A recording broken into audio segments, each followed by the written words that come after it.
জমিন আল্লাহ বানাইছেন কুন ফায়াকুন বইলা, কিন্তু আমারে আপনারে আল্লাহ পাক কুন ফায়াকুন বইলা বানায় নাই। আমাকে আপনাকে যখন আল্লাহ বানাইছে, খালাকতু বিয়াদাইয়া, আল্লাহ বলে আমি আমার নিজের হাত দিয়া বান্দা বান্দিরে বানাইছি।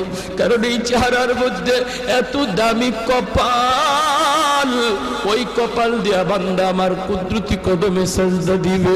এই কপালটার এত দাম। এই কপাল কুন ফায়াকুন বললে হয় না, এই কপাল ফেরেশতাদের হাতে বানাইলেও হয় না, আমি আল্লাহ নিজের হাতে বানাইছি।